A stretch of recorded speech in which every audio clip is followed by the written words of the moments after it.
she's not resonating with union members and sort of that middle class worker that historically has been the lifeblood of the Democrat Party. And this came up actually on CNN. Like CNN's even admitting this. I mean, I could have told you this ages ago. I actually would never have run her for this reason. Scranton Joe at least had something going on in Pennsylvania, but this woman really is not able to resonate. And this is what came up. It's the worst, ladies and gentlemen, that any Democrat has done in a generation. Think about that. But look at where Kamala Harris is today. She's only leading by 9 points. That would be the worst Democratic performance in a generation, 10 points off the mark of Joe Biden, who, of course, won 4 years ago, was sort of that union guy, Union Joe, right? Won it by 19 points. She's 10 points off his mark, and the worst in a generation. Woo! Okay. How's that for you? The worst in a generation. Talking about a legacy Kamala Harris. Anyway, look, crazy stuff going on in the world today. You had the market down today.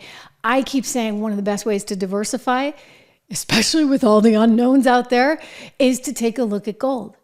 And when you do, I want you to call my friends over at American Hartford Gold. You can text Trish to 65532. Just text my name, 65532. You get up to $15,000 right now in free gold. Free silver, up to $15,000 in free silver.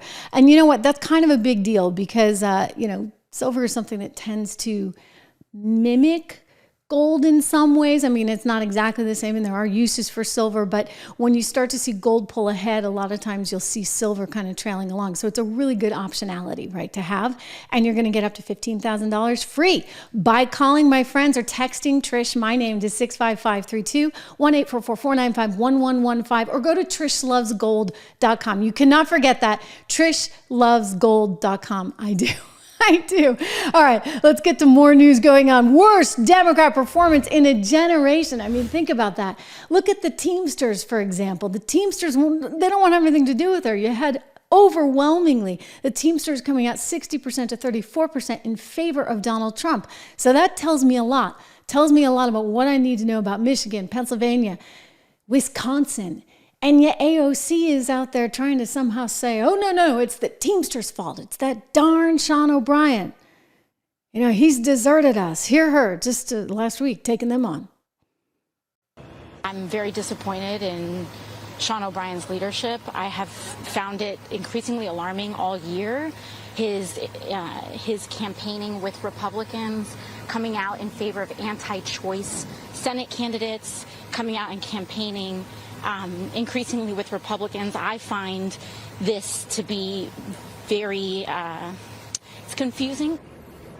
No, it's confusing, really is that, it's actually not that confusing. Just look at the economy, just look at inflation, just look at what's happened to manufacturing jobs, for goodness sakes.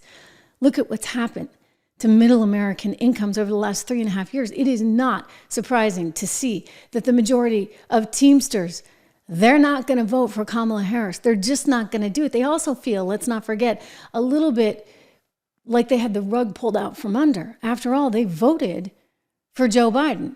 And what happened? There was a switcheroo. A switcheroo. And suddenly a woman who really can't ever seem to win an election or perform well in an election, who's just kind of in the right place at the right time, shall we say, I'm being generous, somehow she's at the top of the ticket. And you got this guy, this two-bit, former history teacher that doesn't have so much as a penny to his name. I'm sorry, the guy's been making 6 figures for years now in politics, and he doesn't own his house, and he doesn't own so much as one stock in the stock market. I mean, he's either, irresponsible with his money or just enormously lacking in sophistication. And thank you very much. I think a lot of Americans would actually prefer the business leader who's done some big deals and made a lot of money and knows how the world works, as opposed to the likes of Timmy and Kamala.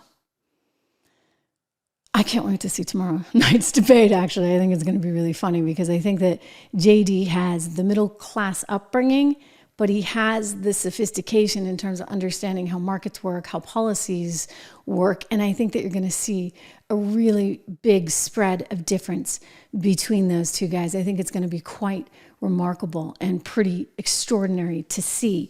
But Kamala Harris is just not resonating, not resonating.